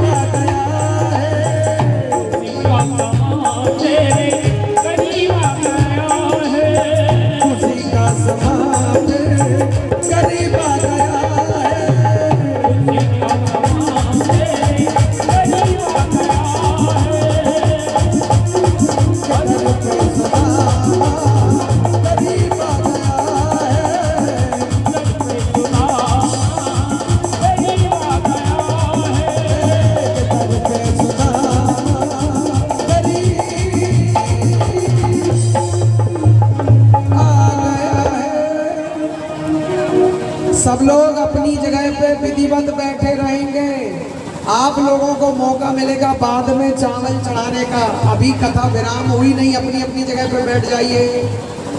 माताओं से नम्र निवेदन है, अपनी अपनी जगह पर बैठ जाइए। सुदामा जी के चावल चढ़ाने का मौका मिलेगा, अपनी अपनी जगह पर बैठ जाइए।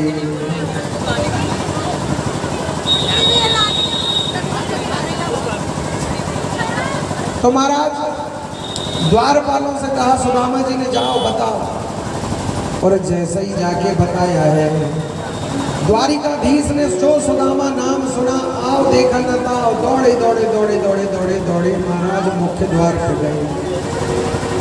कहीं पीताम्बर गिर रहा, कहीं मुकुट गिर रहा, कहीं मुरली गिर रही। सुदामा जी को अंक में भरा, इतने रोए इतने रोए इतने रोए कि अपने आंसुओं से सुदामा जी के चरण कमल धो दिए।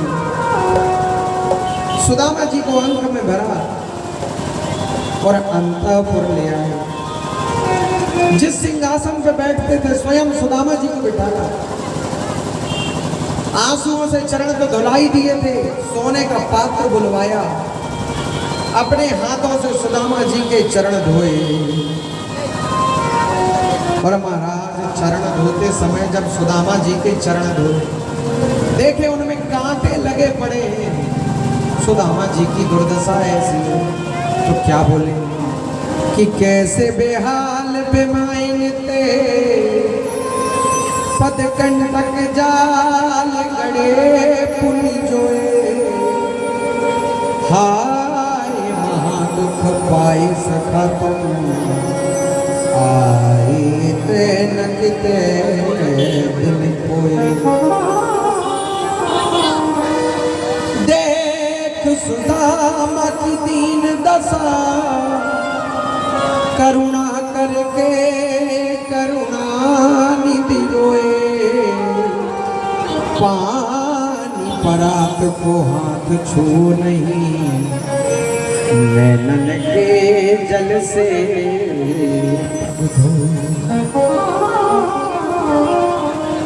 महाराज। और जानते हैं कि अब सुदामा जी की दरिद्रता दूर करनी है, तो पूछा, गुरु माँ के दिए चने तो तुमने खा लिए थे, लेकिन भाभी ने हमारे लिए कुछ जरूर भेजा होगा, बताओ कहाँ। सुदामा जी देख रहे हैं, पटरानियां लाइन लगाए खड़ी हैं, इनके सामने यदि फटे कपड़े में हम अन्न देंगे अपने कन्हैया को, हमारी तो नहीं हमारे सखा की इज्जत चली जाएगी। सुदामा जी पोटली कांख में दबा रहे, और कन्हैया तो अपनी इज्जत देखते नहीं, केवल संत की भक्त की इज्जत जारी है। और कन्हैया ने देर की नहीं और सुदामा जी से पोटली छुड़ा ली, और पोटली छुड़ा के मारा। जैसे ही खोला, 5 प्रकार के अन्न, पोटली 5 जगह से सिली हुई। कन्हैया का हृदय उस फटी हुई पोटली के समान फट गया। हमें सुख देने के लिए हमारे मित्र ने इतना कष्ट सहा, आज इसको संपूर्ण सृष्टि का सुख प्रदान करेंगे। एक मुट्ठी अन्न लिया, मुंह में रख लिया। संत कहते हैं, कांप उठी कमला जी सोचत, मोते कहाँ हरि को मनया को। सिद्धि छिपी नव निधि कपी, बसुरिद्धि छपी यह मोहन बापू। इतना दयालु परमात्मा, एक मुट्ठी अन्न में 1 लोक दान कर दिया। रुक्मणी जी कांप गई, अब दूसरी मुट्ठी भरी, और दूसरी मुट्ठी जैसे ही मुंह में रखा, कहा अनिल, तो शोक भयो सुरनायक को। फिर दूसरी बार लियो बरबा को, मेरु डरे बक से जन मोही। कुबेर चबाते ही जानवर चाकू। दूसरी मुट्ठी मुंह में रखा, कहा ने 2 लोक की संपत्ति सुदामा जी को दे दी।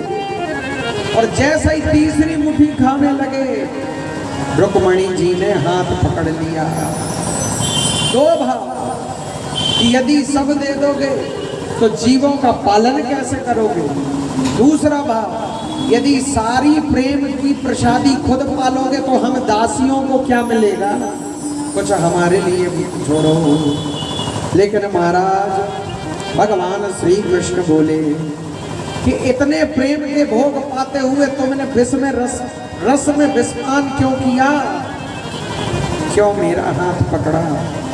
क्यों रस में विषपान कियो तुम और न खान दियो एक फंका? विप्रही लोक तृतीयक देत कहीं तुमने अपने मन शंका। तीसरा लोग भी दे देते तो क्या चला जाता? अरे भामिनी मोह जीवा है भली विधि, कौन रहो जग में नररंगा? लोग कहे हरि मित्र दुखी, हमसे न सहो यह जात कलंका। द्वारिकाधीश का मित्र दरिद्र, ये कलंक हमसे सहा नहीं जाता। तीसरा लोग भी देने की इच्छा करती है। महाराज ये बात केवल भगवान श्री कृष्ण जान रहे, रुक्मणी जी जान रही कि 2 लोग की संपत्ति थी। जब सुदामा जी आए थे तो खाने के लिए अन्न नहीं था, और जब भगवान को 2 मुट्ठी अन्न का दान किया है तो 2 लोग की संपत्ति के मालिक हो गए। लौट के जब अपने घर पहुंचे तो झोपड़ी की जगह सोने का महल। भैया कौन सी नगरी? बोले सुदामापुरी। किसकी है? बोले पंडित जी की। बुला दो, कहाँ है? बोले द्वारिका जी गए। अरे ये तो हम ही हैं, तो घर में पंडिताइन तो होंगी, उनको बुलाओ। सुशीला जी बाहर निकली, भगवान के ऐश्वर्य से ऐसी सुंदर लक्ष्मी जी ऐसी हो गई, सुदामा जी अपनी पत्नी को नहीं पहचान पाए, समझ गए कोई और सुदामा होंगे। जाने लगे, सुशीला जी ने पहचान लिया, चरण पकड़ लिए, स्वामी ये आपकी ही बुरी है। देवी कैसे मिली? भगवान द्वारिकाधीश के प्रभाव से। इसको तुम दो, हम तो बन जाएंगे और वहां बैठ के भगवान के नाम का भजन करेंगे। सुशीला जी बोली तो हम भी साथ चलेंगे। दोनों निकल गए भजन के लिए। महल के अंदर से आवाज आई, सखा रुको तो। पीछे पलट के देखा द्वारिकाधीश खड़े। ये सब ऐश्वर्य तुम्हारे लिए है कन्हैया, यदि ये ऐश्वर्य भोगेंगे तो तुमको भूल जाएंगे। कन्हैया बोले हम वरदान देते हैं कि इस भोग को भोगते हुए भी हमें भूल नहीं पाओगे। कोई वरदान चाहिए हो तो मांग लो। सुदामा जी बोले देना है तो एक ही वरदान दो। क्या? कि इतना तो करना स्वामी कि जब प्राण तन से निकले, और गोविंद नाम लेके अब प्राण तन से निकले, कि श्री गंगा जी का तट हो, यमुना का बंसी बट हो, श्री गंगा जी का तट हो, यमुना का बंसी बट हो, मेरा सांवरा निकट हो, कि जब प्राण तन से निकले, पीतांबरी कसी हो, छवि मन में ये बसी हो, होठों पे कुछ हंसी हो, जब प्राण तन से निकले। कन्हैया एक ही प्रार्थना है,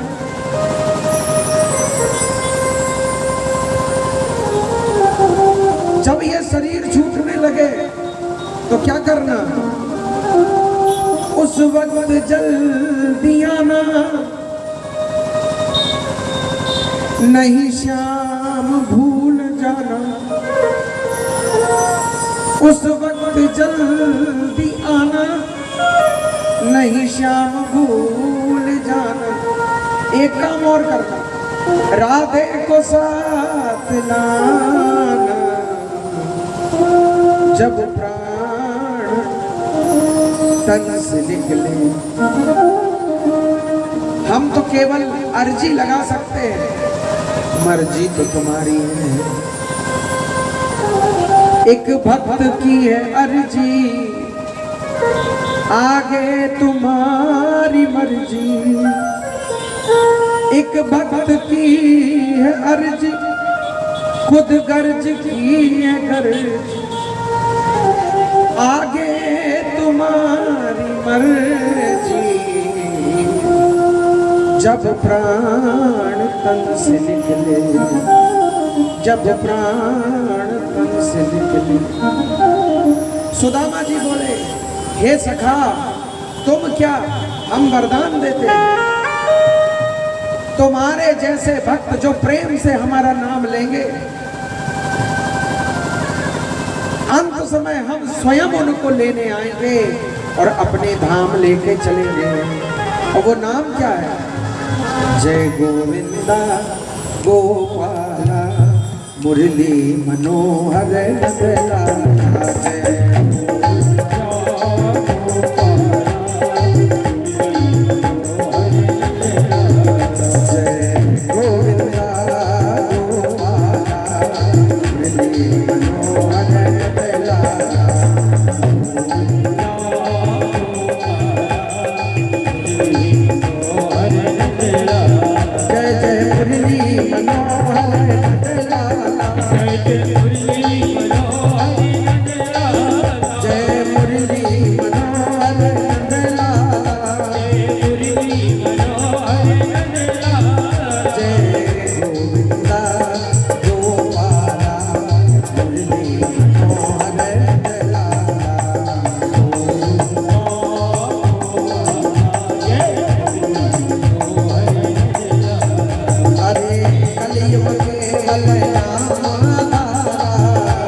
नगला।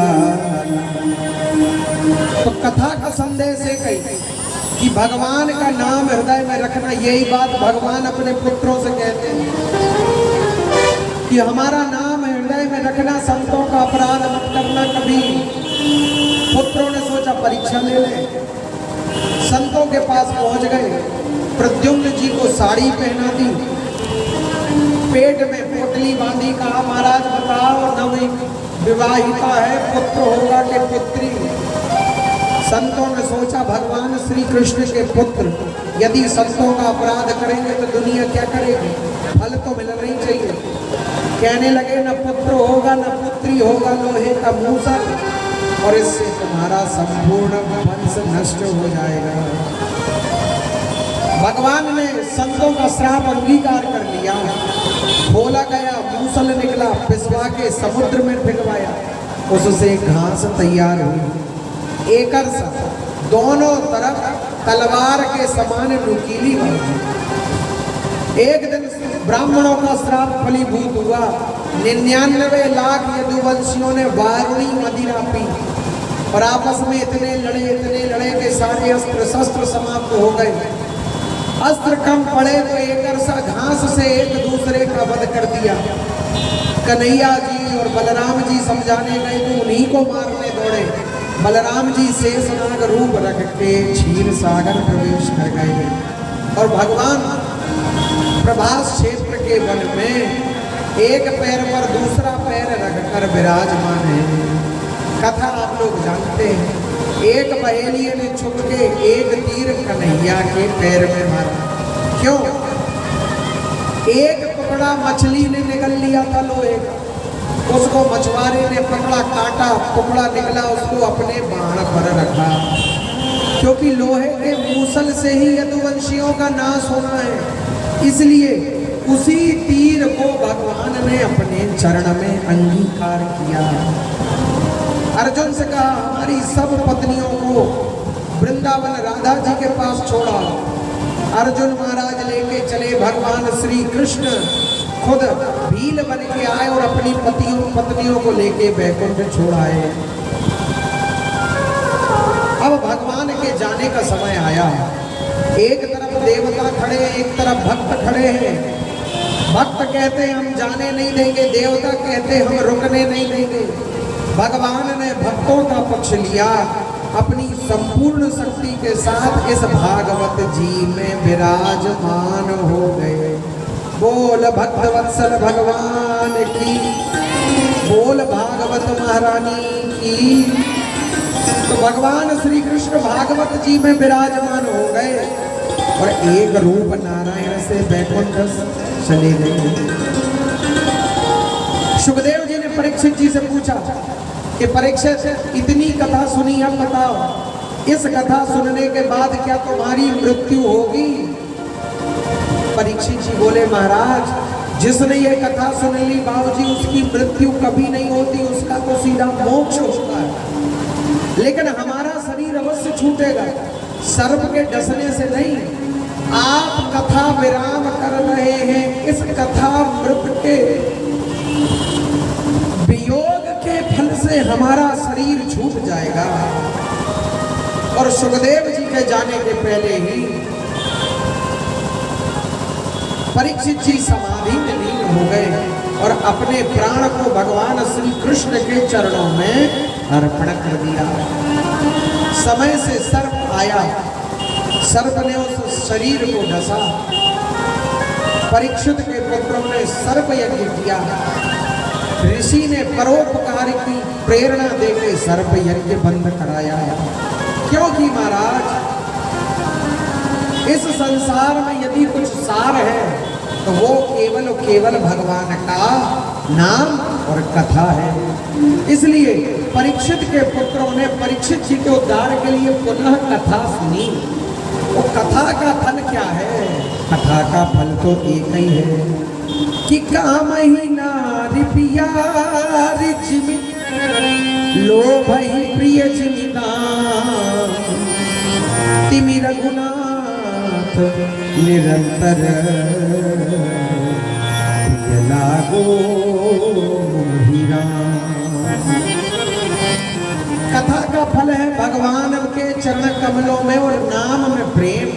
और जिनका भगवान की कथा, भगवान के नाम में प्रेम हो जाता है, उनके लिए तो एक ही बात निश्चित हो जाती है। क्या? अब मुझे बैकुंठ बुला ले ओ कन्हैया बांसुरी वाले। अब मुझे बैकुंठ बुला ले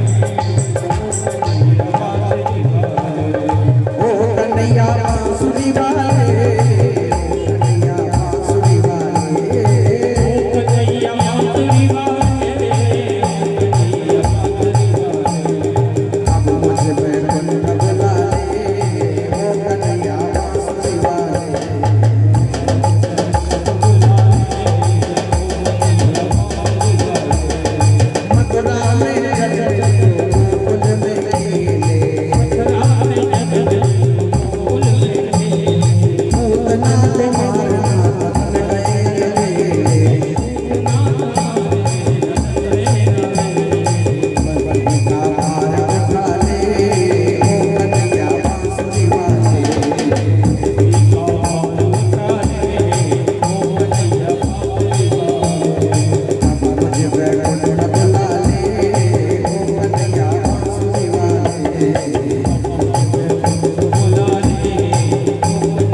विराम करती है कि जो भी ये प्रेम से कथा सुनेगा और भगवान का नाम लेगा वो निश्चित रूप से भगवान के धाम जरूर जाएगा। हमारे आदरणीय बाबूजी और काका जी, आपका व्यासपीठ से बहुत बहुत सादर आभार कि आपने हमें ये कथा सुनाने का अवसर दिया। आप समस्त श्रोता बंधुओं का, हमारे संगीत कलाकारों का, हमारी प्रिय भाभी जी, हमारी समस्त माताओं, हमारे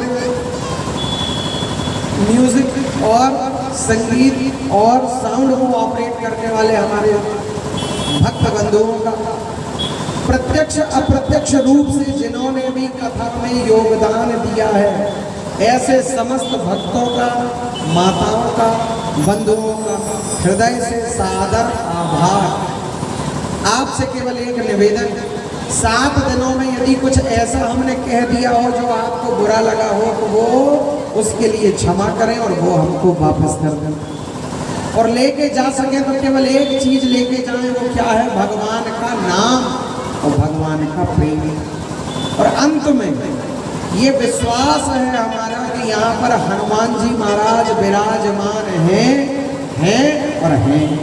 उनके चरण कमलों में दास की एक छोटी सी प्रार्थना है यही, मेरे हनुमान जी और मेरे सर पर भी अब हाथ धर दीजिए।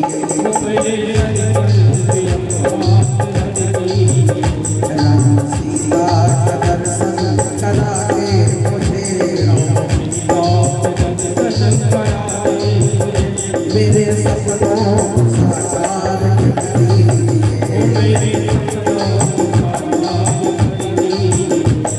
मैं भावुक हूँ पर नहीं भक्त हूँ, इस कारण से विषयों में आसक्त हूँ, वासनाओं कर मेरे मन को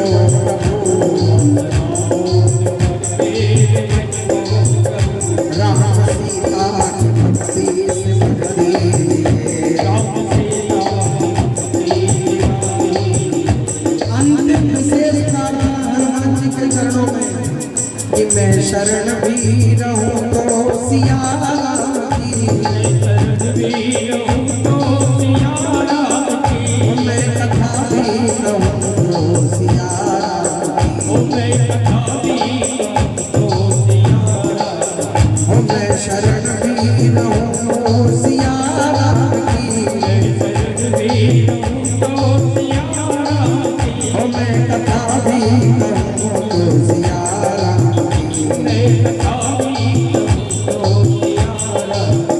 सृष्टि वाले सभी में सिया राम है,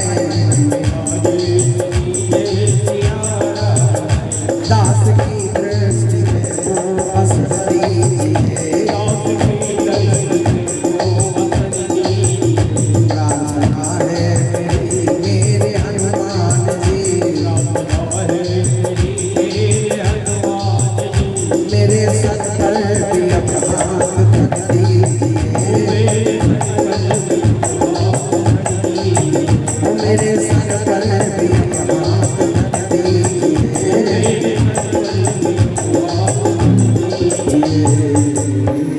इसी प्रार्थना के साथ आज की कथा श्री भगवान के चरण कमलों में विराम। अब भगवान की आरती होगी, सभी अपने अपने स्थान पर खड़े हो जाएंगे।